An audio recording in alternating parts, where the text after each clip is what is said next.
마지막 소주제입니다. 예. 선택의 은혜와 구속의 그림자입니다.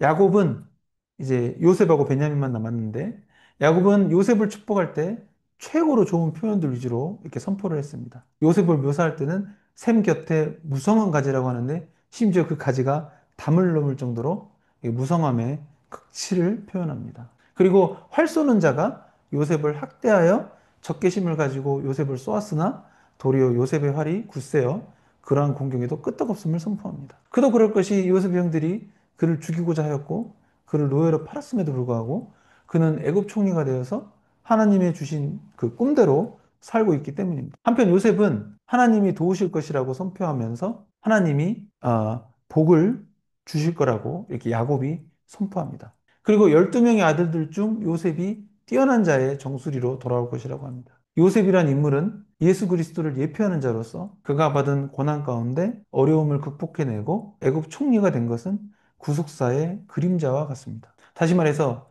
예수 그리스도께서 인간이 되셔가지고 고난을 받으시다가 십자가에 못 박혀 죽으셨지만 부활 승천하시고 다시 이 땅에 강림하시겠다는 그 약속을 만왕의 왕 대신 예수 그리스도의 영원한 승리이기 때문입니다. 요셉이 고난을 받다가 하나님의 때에 애굽 총리가 되어서 야곱의 가족들을 기근으로부터 구원해내는 그 승리는 이제 예수 그리스도가 고난을 받다가 부활하신 예수님으로서 그 이름을 믿는 자에게 영원한 구원을 베푸는 영원한 승리인 것입니다. 아멘. 예. 그리고 나서 야곱은 베냐민에게 대해서 딱 한 줄로 계시합니다. 참 섭섭할 것 같은 베냐민 입장에서. 근데 베냐민은 물어뜯는 이리로 표현됩니다. 이는 베냐민 지파가 이리처럼 용맹하지만 때로는 파괴적일 수 있다는 것을 암시합니다. 뭔가 야곱이 베냐민에 대해서 어떤 속성을 본 것 같아요. 몇십 년간 같이 살면서. 그래서 사사기 시대에 따른 보면은 그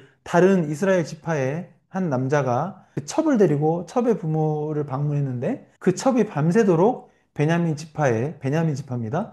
베냐민 지파의 남자들에게 강간을 당하여서 사망을 하게 되는 사건이 발생해서 그 남편이 그 첩에 몸을 열한 동강, 그러니까 뭐라고 해야 되나요? 몸을 잘라가지고, 예, 그 남은 11지파에 보내버리죠. 그래서 11지파에서 난리가 납니다. 이게 뭐냐 도대체. 베냐민 지파에서 이랬다. 이래가지고, 이스라엘 11지파가, 그 베냐민 지파, 제사장 지파인 베냐민 지파를 대상으로 전쟁을 벌이게 됩니다. 거의 씨를 말려버리죠.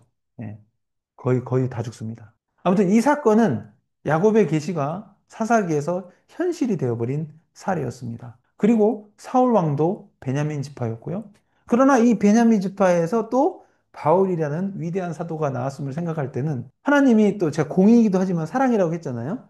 하나님의 은혜가 어떻게 역사하는지 깊이 묵상하게 됩니다. 베냐민에 대해서 야곱이 이렇게 계시를 하였을지라도 그러한 계시가 베냐민 지파 전체 구성원에게 영원한 효력이 있었던 것은 아닙니다. 왜냐하면 하나님의 은혜가 모든 것을 덮어버리기 때문입니다. 르우벤, 시므온, 레위가 야곱에게 저주를 받았을지라도 레위 지파가 제사장 지파가 되고 르우벤과 시므온도 이스라엘의 12지파 중 두 지파를 이루고 있다는 것을 우리가 기억해야 합니다. 하나님의 은혜를 객관적으로 보여주는 성경 구절이 있습니다. 한번 같이 읽겠습니다.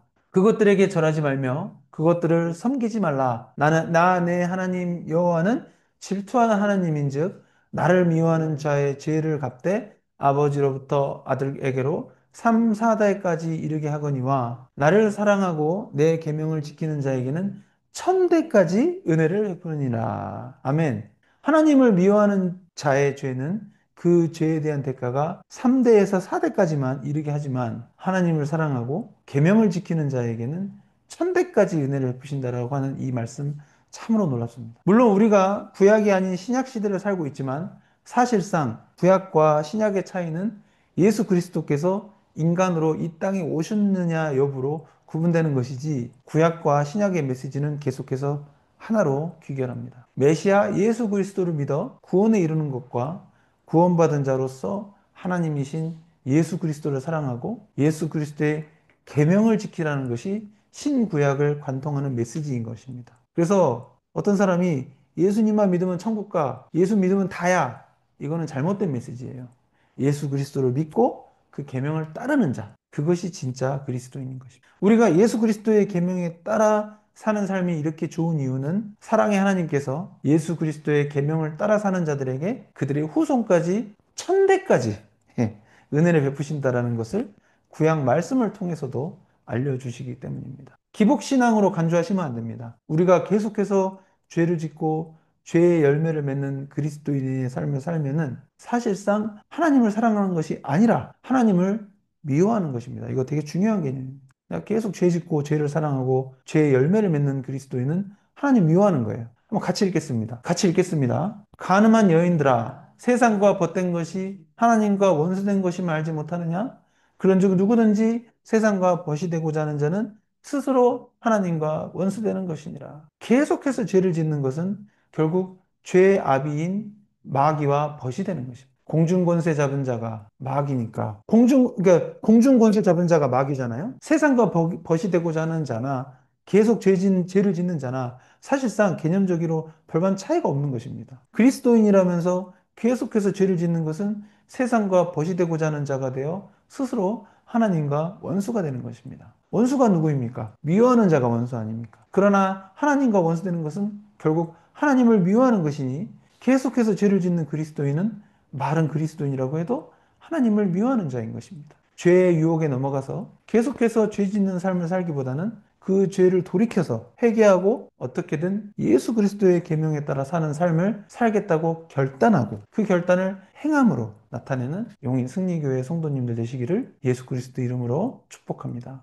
아멘. 맺은 말입니다. 네, 거의 다 끝났습니다. 창세기 49장은 다음 장이 마지막 장이라 가슴이 벅차네요. 네, 창세기 49장은 단순한 고별사나 인간적인 예언이 아닙니다. 이는 하나님의 언약과 구속사 그리고 예수 그리스도를 통해 성취될 구원에 대한 복음의 씨앗이 뿌려진 계시의 장입니다. 죄로 인해 저주받은 자도 있지만 회개와 은혜로 다시 세워지는 자도 있습니다. 이것이 복음의 능력이며 성도인 우리에게도 동일한 은혜가 임하고 있습니다. 사랑하는 성도 여러분, 여러분의 삶 속에서도 예수 그리스도의 계명에 따라 하나님의 예언과 뜻이 이루어지고 있다는 사실을 기억하시기 바랍니다. 우리는 예수 그리스도를 따르며 그 계명을 따라 사는 삶을 통해 성령의 열매, 믿음 안에서 예수 그리스도의 꼬였네요.